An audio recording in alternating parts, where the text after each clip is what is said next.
নমস্কার বন্ধুরা, আমার চ্যানেল ইজি অপশন বাইং 2026-এ আপনাদের স্বাগতম। আজকে আমরা একটি বিশেষ চার্ট প্যাটার্ন নিয়ে আলোচনা করব, যার নাম হচ্ছে ডাব্লু প্যাটার্ন বা ডাবল বটম প্যাটার্ন। এটা দেখতে ইংরেজি ডাব্লু অক্ষরের মতন হয়, এই যে এরকম হয়, তাই একে ডাব্লু প্যাটার্ন বলা হয়। ধরুন মার্কেট উপর থেকে নিচের দিকে নামছে, নামার পরে এটা কিছুটা উপর দিয়ে গেল, তারপর এটা প্রিভিয়াস যে লো বানিয়েছিল যে এটা এর কাছাকাছি নেমে আসবে, আবার নেমে রিভার্স করে উপরে চলে যাবে। ডাব্লু প্যাটার্নে চার্টটা দেখতে এরকম হবে, ঠিক আছে।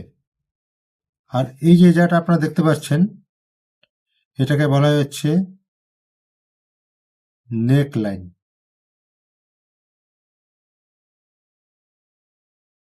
এটা নেক লাইন। যখন কোনো ক্যান্ডেল এই নেক লাইনের উপরে গিয়ে ক্লোজ হবে, ধরুন ওঠার সময় ক্যান্ডেলটা নেক লাইনের উপরে গিয়ে ক্লোজ হলো, তারপর যে ক্যান্ডেলটা এখান থেকে শুরু হবে, ধরুন এখান থেকে আরেকটা ক্যান্ডেল শুরু হবে, এই যে জায়গাটা, এটা কি হবে? এটা হবে আমাদের এন্ট্রি পয়েন্ট। আমি দাঁড়ান একটু ভালো করে এঁকে দেখাচ্ছি আপনাদেরকে।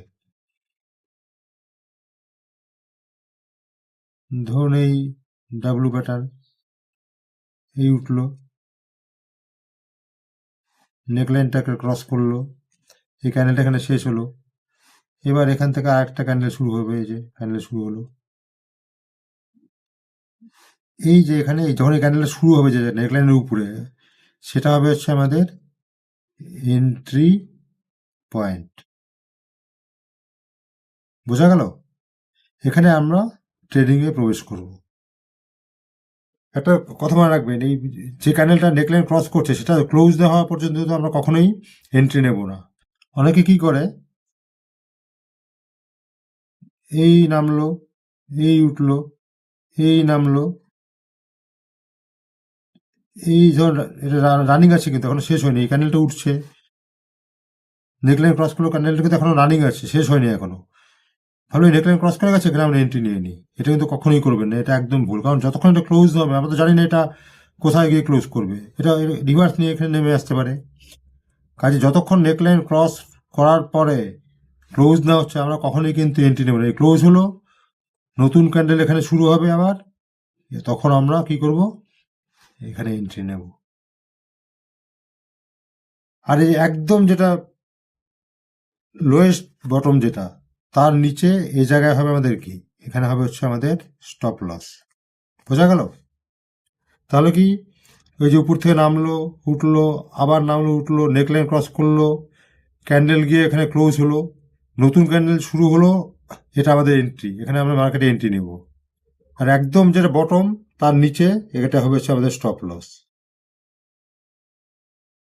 এবার কতগুলো জিনিস মনে রাখতে হবে। ধরুন সব নেকলাইন ক্রস করে ক্লোজ হলো, তারপর নতুন ক্যান্ডেল শুরু হলো, সব ক্ষেত্রে কিন্তু আমরা এন্ট্রি নিতে পারবো, নেব না। কেন নেব না সেটা আপনার দেখাচ্ছি।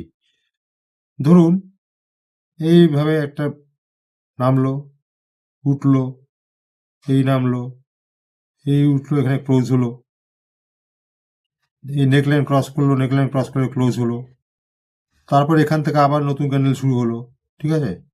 তাহলে আমাদের এন্ট্রি পয়েন্ট কি? এটা এন্ট্রি পয়েন্ট হওয়া উচিত। ইপি লিখলাম, এন্ট্রি পয়েন্ট এটা হওয়া উচিত। কিন্তু আমরা কিন্তু এক্ষেত্রে এন্ট্রি নেব না। কেন নেব না বলুন তো? এটা দেখুন আমাদের স্টপ লসটা কত হবে। স্টপ লসটা হবে হচ্ছে এই জায়গাটায়। আপনারা লক্ষ্য করুন তো, স্টপ লসটা কত বড় হয়ে যাচ্ছে, দেখেছেন? এই যে এখান থেকে এখানে এন্ট্রি নেওয়া মানে এখান থেকে আমাদের স্টপ লস কিন্তু এত বড় হবে। স্টপ লস এত বড় অর্থ কি? যদি স্টপ লস হিট করে তাহলে কিন্তু লস একটা হিউজ লস হয়ে যাবে। দেখুন আমরা যখন ট্রেড নেই, সবসময় তো ট্রেড আমাদের পক্ষে চলবে এমন কথা নেই। স্টপ লসটা দেওয়া হয় কেন? অনেক সময় স্টপ লস হিট করবে, এবং স্টপ লস হিট করলে যাতে আমাদের একটা লসটা মিনিমাইজ করা যায়, সেজন্য তো। যদি আমরা এত বড় স্টপ লস নিয়ে নিই তাহলে কি হবে? একটা হিউজ লস হয়ে যাবে, ঠিক আছে। এই জন্য কিন্তু আমরা যখন দেখবো ওই নেকলাইন অনেক উপরে, অনেক বড় নেকলাইন তৈরি করেছে, তখন কিন্তু আমরা সেখানে ট্রেড নেব না। এটা একদম মাথায় রেখে চলবেন। এটা হচ্ছে 1 নম্বর। আর একটা সিনারিও আছে, যে ডাব্লু প্যাটার্ন তৈরি করলেও কিন্তু আমরা ট্রেড নেব না। সেটা কি দেখাচ্ছি আপনাদের। ধরুন এই নামলো, এই উঠছে, এই নামলো, এই নেকলাইন ক্রস করলো, ক্রস করে ধরুন এখান থেকে একটা নতুন ক্যান্ডেল শুরু হচ্ছে, কিন্তু ধরুন এখানে একটা স্ট্রং রেজিস্ট্যান্স আছে। এটা যখন উপর থেকে নামলো তখন কি এটা সাপোর্ট ছিল, সাপোর্ট ব্রেক করে নেমে এসছে। করে এখানে একটা সুন্দর ডাবল প্যাটার্ন তৈরি করেছে, সব কিছু ঠিক আছে। ও যে ক্যান্ডেল শেষ হয়েছে নেকলাইনের উপরে গিয়ে, কিন্তু এখানে আমরা ট্রেড নেবো না কেন? কারণ দেখুন আজকেও সাপোর্ট ব্রেক করেছে, রেজিস্ট্যান্স ব্রেক করেছে, উপরে যাবে তার তো কোনো কথা নেই, ঠিক আছে। এবং একটা স্বাভাবিক রেজিস্ট্যান্সে গিয়েও আবার হয়তো রিটার্ন নিতে পারে, এই উঠলো রিটার্ন নিল, ঠিক আছে। তাহলে কী হবে, আমাদের কিন্তু তখন এক্ষেত্রে কোনো লাভ হবে না, বরঞ্চ লস হয়ে যেতে পারে। কাজেই যদি সামনে কোনো স্ট্রং রেজিস্ট্যান্স থাকে নেকলাইনের, মানে নেকলাইন ক্রস করার পরে, আমরা সেক্ষেত্রে কিন্তু ট্রেড নিচ্ছি না। পরিষ্কার? এই যে ডাব্লু প্যাটার্নটা দেখতে পাচ্ছেন না, এটা কিন্তু একটা খুব কার্যকরী প্যাটার্ন, জানেন। এই ডাব্লু প্যাটার্ন, এটা এরপরে দেখা যায় কি একটা খুব তাড়াতাড়ি একটা মোমেন্টাম আসে, এবং সেটা খুব ফাস্ট হয় মোমেন্টামটা, যেটা নাকি অপশন বাইংয়ের জন্য খুব জরুরি। অপশন বাইং আমরা কী করি, আমরা ট্রেডে ঢুকবো, খুব তাড়াতাড়ি প্রফিট করে বেরিয়ে আসবো। অপশন বাইংয়ে কিন্তু আমরা কখনো ওয়েট করবো না, কারণ ওয়েট করলে কিন্তু আমাদের লস হয়ে যাবে।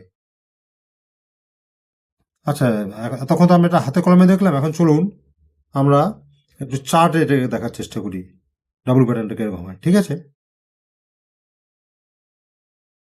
এই দেখুন, এটা হচ্ছে নিফটি 50-র 5 মিনিটের চার্ট।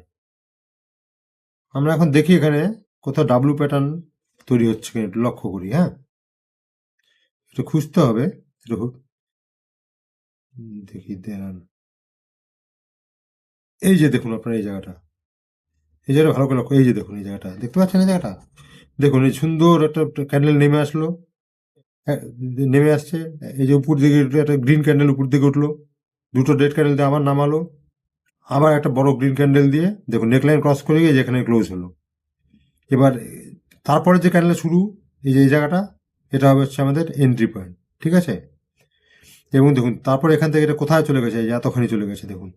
এটা যদি আপনার পয়েন্ট হিসাব করেন, এটা এখানে শুরু হয়েছিল 25,770-এ, 25,770 থেকে চলে গেছে 25,850 পর্যন্ত, মানে হচ্ছে 80 পয়েন্ট।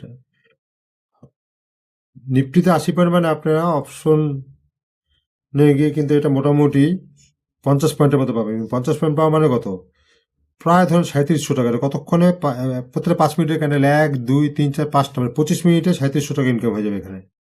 এটা কিন্তু অপশন বাইং, ঠিক আছে। দেখুন আরেকটা দেখি পাওয়া যায় কিনা। এই দেখুন এখানে একটা পাওয়া গেছে, এই দেখুন, দেখতে পাচ্ছেন আপনারা, ভালো করে লক্ষ্য করুন, এই যে লক্ষ্য করুন, এই দেখুন, এই যে নামলো, এই দেখুন নামলো, নেমে একটা গ্রিন ক্যান্ডেল দিয়ে উপরে উঠলো, দুটো রেড ক্যান্ডেল নামালো, আবার দেখুন গ্রিন ক্যান্ডেল দিয়ে উঠলো, এই যে নেকলাইন ক্রস করলো। দাঁড়ান আপনাদের আরো ভালো করে বুঝিয়েছি। এই যে দেখুন নেকলাইন ক্রস করলো, তারপরে যে গ্রিন ক্যান্ডেলটা শুরু হলো, সেটা হবে হচ্ছে আমাদের এন্ট্রি পয়েন্ট, ঠিক আছে। আমাদের স্টপ লস কোথায় হবে, আমাদের স্টপ লস হবে হচ্ছে এরকম জায়গায়, ঠিক আছে। এবার দেখুন এটা কতখানি গেছে ওখান থেকে, এই যে দেখুন এতখানি চলে এসছে। কতক্ষণে, 1 2 3 4 5 6টা চলে, মানে 30 মিনিটে। 30 মিনিটে 740 থেকে 835, মানে 60, আর ওদিকে মানে 95 পয়েন্ট, মানে হচ্ছে প্রায় আপনি প্রায় 60 পয়েন্টের কাছাকাছি পাবেন আপনি অপশনে গিয়ে। 60 পয়েন্ট মানে প্রায় এখানে ধরুন প্রায় 4500 টাকা ইনকাম হয়ে যাবে কিন্তু এটুকু সময়। এটাই কিন্তু অপশন বাইং, মাথা রাখবেন। বোঝা গেল তো? দেখুন যদি কোথাও অসুবিধা থাকে তাহলে কমেন্ট করে আমাকে জানাবেন, আমি অবশ্যই তা দূর করার চেষ্টা করব। আমি চ্যানেলটাকে খুলেছি আপনাদেরকে শেখানোর জন্য। ঠিক আছে বন্ধুরা, যদি ভিডিওটি ভালো লেগে থাকে তাহলে চ্যানেলটি অবশ্যই সাবস্ক্রাইব করবেন এবং একটি লাইক দেবেন। পরবর্তী ভিডিওতে আমরা একটি নতুন বিষয় নিয়ে আবার আলোচনা করব। ভালো থাকবেন, সুস্থ থাকবেন, নমস্কার।